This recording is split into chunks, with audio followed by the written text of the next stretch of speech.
Hey guys, today I'm reacting to a recommended video. It's called, let's check if you are brainwashed about India, by the channel India in Detail. So let's give the video a watch, why not? Hopefully it's good.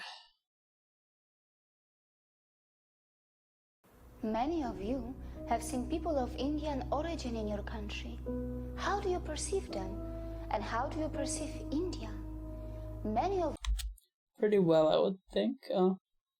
Yeah, pretty well. Have many Indian friends.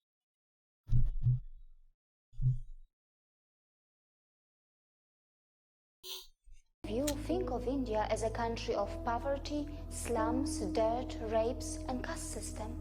And many of you got introduced to India.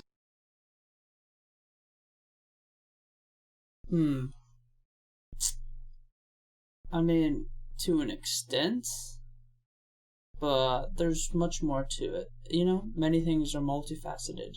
You can't just look at things from an extreme perspective. You can't be so radical. You have to, be moderate, walk the middle path. India through the famous movie. Slumdog Millionaire. I did see that, but that wasn't really how I was introduced to India. Slumdog Millionaire. And then there are some of you who know India for its Bollywood and yoga. Well, it is not entirely your fault that you think this way, and there is no doubt that India does have its imperfections, but India is definitely not what we are shown in our countries. Like many of you, I was also a victim of the mainstream media in my country until I ended up living in India and started to keenly observe this country. And of course, to understand India and its mechanism, one really needs to have fine-tuned senses. I mean, yes, I've been to India before, and there's a lot to take in, but also movies and such are not like totally incorrect. There is a lot of poverty and slums in India, like, let's be honest. But even if some areas are poor, they can still be relatively nice as well. Even poorer areas can be nice. I think the poor areas that are in cities are worse than the poor areas that are in rural areas, because if you're poor, it's going to be more dirty, more clamped together, more trash, more people, so it's not as nice. But poorer areas in the countryside can be nice, even if they are poor. It can be less people, good attitudes, and a nice and good food, But there are, of course, advanced parts of India as well, and they have a lot of chains, there's Domino's and other parts and stuff like that. And India is so big, you can't generalize it all. I mean, yeah, there's mega cities and advanced cities in India as well. And nowadays, the internet's getting so much better in India with Geo and all that stuff, so I would say it's a mixed bag when it comes to India. There's good parts and bad parts. But we have to be realistic here and say that there's a little bit more truth to the rumors, because India does have a lot of poverty. And, the gap between rich and poor is very, very large in India. So, yeah. Next time you see Indians in your country, remember that their country is... And poor and poverty doesn't equal bad, per se. They're still good people for the most part. So. Being transformed into something like this. However, you are mostly shown only that. And of course, many of you were never told that for many years, India has been one of the fastest growing major economies of the world. Are you worried that Indians are stealing your jobs in your countries? No, you are not fully informed. Perhaps you do not know that Indians are also providing thousands of jobs in your country, and they are doing it in different parts of the world. Many CEOs are of Indian origin, so. There are more than 800 Indian companies in the UK, which employ around 110,000 people. In the USA, Indians-owned firms employ more than 600,000 employees. Have you noticed that when the media in the West talks about rapes in India, they rarely talk about the rape rate statistics, and probably it is because India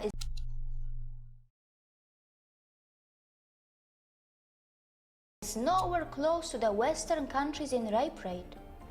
Yes, But you also have to realize something. India has so many more people. So... And are we looking at it from a big city perspective either? Are we looking at it per city? I think that she's a little bit biased as well. The Western media is biased, of course, but we can take things in a more moderate, perspective. I'm aware that while talking about rape, one because really there is a lot of rape in India, so must consider things like underreporting, marital rape, homosexual rape, false filing, law of rape, conviction rates, and many other factors. And that is why I sincerely recommend you to dig a bit deep into this and analyze where your own country stands before you become a victim of the mainstream or fake stream media. By the way, were you also told that the so-called developed countries do not only have a much higher rape rate, but also their citizens travel abroad to rape the citizens of poor countries?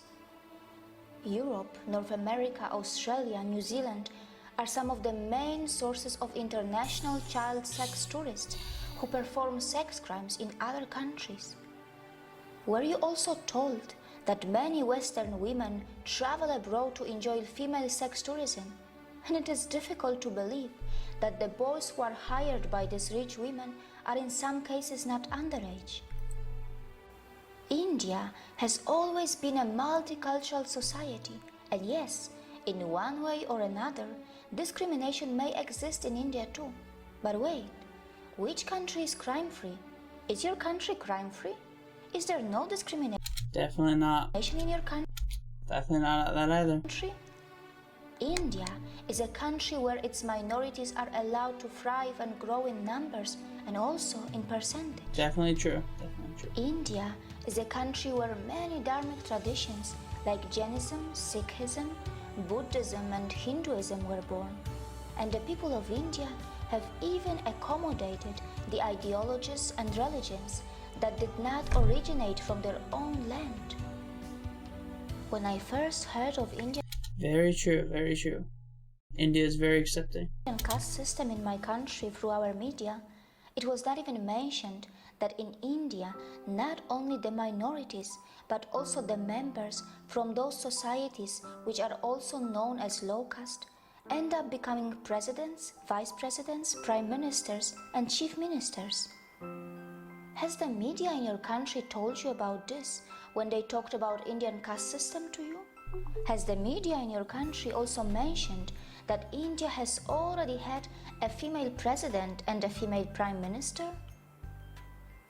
I know that in many so-called developed countries, many low-skilled immigrants from poor countries are purposely and temporarily brought to do low-class and dirty jobs.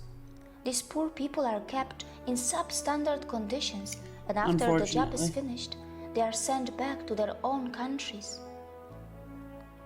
The developed countries make the most of their strong currencies, and their own citizens shy away from doing small jobs.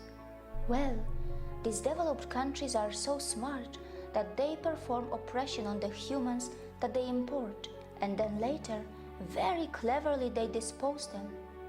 Can we call it exploitation? It does seem to be the case in a lot of countries nowadays. I wouldn't say the US does this as much, but in countries like the Gulf countries, for example, this does happen, yeah, especially in the Gulf countries. And other, newly developed nations. Maybe even Singapore a bit, but... Indians are extremely self-critical and they are genuinely concerned about their problems. They do have the intentions to fix their problems, and they do not shy away from talking loud. But many Indians go overseas and, immigrate instead of helping their own country, so they're taking the talent out of India. Against their democratically chosen governments. But you must remember that when Indians talk loud about their problems, it does not mean that they want to replace India for anything else. Well, I mean, if they immigrate. And it must be pointed out that Indian media has not really started ridiculing the Western countries yet. I wouldn't say that's not true. They have started ridiculing the Western countries. They have ridiculed America. Indian media isn't the greatest either. Indian media can be very bad, and so can American media. It's also very bad. But India does have its own problems to worry about as well. So, same with America. Even though many Western countries love to present themselves as some kind of role models. Sort of. And it's not like that's a terrible thing either, because if they are doing better, it's, it's something to look at to inspire yourself to do better, so. These Western countries continue to forget that they can also easily be ridiculed for their Definitely true, especially in America. The wealth disparity is very high. But if you look at a country like Sweden, Denmark, Norway, the wealth inequality is not that large, actually. In other European countries, the wealth gap is a lot smaller, so I think they could begun it better. And the India still has a really, really large wealth gap. And because even if the US does have a large wealth gap, the poorer people in America are still, living better than the poorer people in India, so yeah. Wealth inequality, crimes, intolerance, rapes, poverty, and even hunger. I don't think intolerance is actually that bad in America. Among the common people, at least. Maybe police, it might be different and such, but among the common people, it's not as bad. Perhaps Indians are more interested in self-correction than ridiculing others, for sure. I don't know if there's that much self-correction, though, to be honest. Hopefully we'll see more development in India in the future. Indians know very well that tragedy is not a competition. True. Indians are not only providing jobs around the world, they are even feeding many hungry and poor outside India by their philanthropic work through their temples and gurudwaras. And very importantly, true. They are not expecting those are really nice, the Sikh temples. Anyone to embrace Buddhism, Jainism, Sikhism, or Hinduism. There is compared to Islam, for example, which proselytizes a lot of people. They try to convert a lot of people, same with Christianity. It's not great. Just live and let live. There's no doubt that India does need to improve its modern waste management infrastructure. Very true. Very, very true. As many of its streets continue to look dirty, even though an average Indian produces far lesser waste than an average American or European. But they don't dispose of it correctly, which is the unfortunate thing. I mean, I think if there's, better teaching in school of, throwing away your garbage and such, better etiquette, as to how to dispose of your garbage or trash cans, better recycling. And, maybe instill a culture of, discipline, so clean up after yourselves in schools instead of having janitors, clean up after yourselves, clean up the streets. And also, in cities, and not even in cities, but all over India, though. And, in other countries as well, people should just clean up after themselves. They should do, in Rwanda, for example, they have a national cleaning day. That'd be a good idea for a country like India, even for the US. A national cleaning day would be good, where everyone just goes outside and starts cleaning. And just maybe hire more people to clean as well. That's a good job. You can make people can earn jobs cleaning the streets.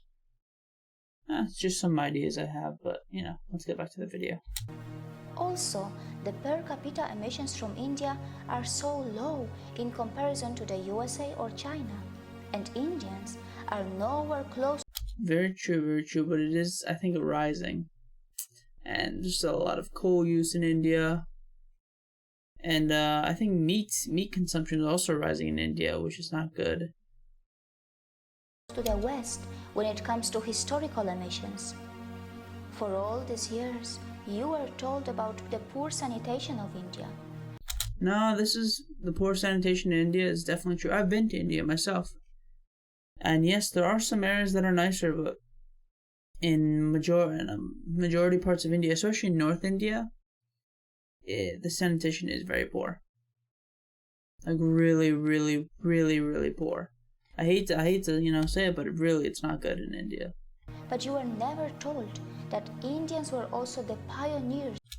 Yeah, this is true though. Indians did pioneer a lot of sanitation systems before Western countries. Very true, but they kind of did fall out of use, unfortunately. And I'm pretty sure the first indoor plumbing and toilets were invented in India. Are one of an Indian civilizations, the Indus Valley. So it's unfortunate that they kind of fell out of use, among the general population. In ancient sanitation system long before. And squat toilets. A lot of them aren't the cleanest things. But very common in India. The Western countries got civilized. Although they are apparently good for you, squat when you're going to the bathroom. It's good to squat. But of course, it shouldn't matter today. Even after 70 years of its independence, India is still not open defecation free. The government of India is running some massive scheme to build millions of toilets, and only time will tell if that is going to be enough or not. Not many people know that when it comes to defecation, some citizens in the Western countries have a strange addiction, or rather a disorder, and this is where a potential exchange can take place between India and the West. India can bring the latest sanitation system techniques from the West, and the West can benefit from the authentic yoga from India that can help those Western citizens who are suffering from such disorders or addictions. But of course, yoga is good, but it's not like it's the best thing ever. In general, it's it's good to stretch and breathe correctly and meditate. So that's it's good to just stretch, meditate, breathe correctly. The breathing techniques and such are pretty good. it can only happen if the Western societies are brave enough to address their embarrassing problems and not just sweep them under the rug, as it is very well known that such kind of disorders and addictions have been reflecting in the Western adult film industry as well. Not many The Western adult film industry? people know that India has nuclear weapons, and it is said that I think not having an adult an adult film industry, for example, is a bad thing, just because it leads to all types of disorders and things in society. If you don't have it, it's a reflection of an oppressive society, like China, Korea. Many other countries don't have an adult film industry, for example, and it just goes to show that they're very conservative, and the government's too authoritarian. So it's not great. Not to say you should really promote an adult film industry, but if you don't have one, it does show that your society is lacking a bit, and it will lead to other problems, like sex trafficking, prostitution, etc. So it's better to have it than not. India has the fourth strongest military in the world, but India does not believe in muscle flexing like China or the USA, and neither it believes in expansionism. And yes, India is not a world leader in everything. It's not a world leader in earning money by selling weapons. It stands nowhere when it comes to earning money by selling crude oil. However, its space agency, ISRO, does earn money by sending satellites in space for a very cheap price, fulfilling the satellite dreams of poor countries, and also by helping the advanced countries which want to save money. India is not a leader in the porn industry, and neither it is a top destination for sex tourism. Mostly, Indians are just very simple and kind-hearted people, and only some of them know that their land was the richest in the world for thousands of years. True. One of the richest countries in the world, unfortunately, what the British did. And even without the British, if India, is too big to rapidly industrialize, or just should have, if it industrialized, would have been great, but who knows what would have happened. And it was gradually pushed into poverty as it was exploited, looted, and colonized by its invaders and colonizers. I mean, it would have been colonized by others besides the British, too, but still, the British did a lot of bad. And maybe other colonizers would not have been as worse, would not have been as bad as the British. But And these unfortunate victims who have just tasted their independence after centuries of oppression and atrocities are finally rebuilding their country in an extremely democratic environment that may slow down things a bit for them, but at least their system attempts to involve everyone in the rebuilding of their nation. True. Maybe India does need a bit more free market capitalism. That might help. Free market capitalism, more startups, keeping more of the talent in India, encouraging more entrepreneurship. Small things like that. Spreading the wealth around a bit more, maybe. The good news is that India's rise is and better sanitation, of course, and such. Unlikely to cause any country a demographic trouble, as India's dharmic institutions are not interested to convert you from your religions. Not just that, we are not really going to face any brown supremacy, even though Indians themselves come in all skin colors and features. It is also highly unlikely that Indians will hate you, even though many of you may have developed prejudices against them because of the mainstream media houses, which for some special reasons are overplaying and sensationalizing their problems. Indians are gentle, accommodating, compassionate, hospitable, and yes, they do not have a fake smile. Their smiles are still very real, and most importantly, they are forgiving. Look how they even welcome the people from the land of their ex-colonizers in their country, even today. Before you comment on India, remember that the countries which were never colonized will not easily understand what it means to suffer from a post-colonial identity crisis. India may have its imperfections, and in this process of rebuilding, it will make its share of mistakes, and it will learn from them. Perhaps we also need to learn how to build a relation with Indians on equal terms, with mutual respect, without feeling superior or inferior, while focusing a bit more on ourselves to address our own embarrassing problems. See you again. Yeah, that was pretty logical. Everything she said sounded pretty rational to me, even if there was a bit of bias towards India. But yeah, not bad. Good video.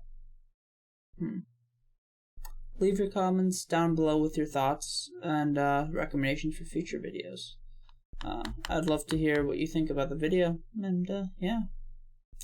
If you enjoyed my reaction, please like the video and subscribe to the channel.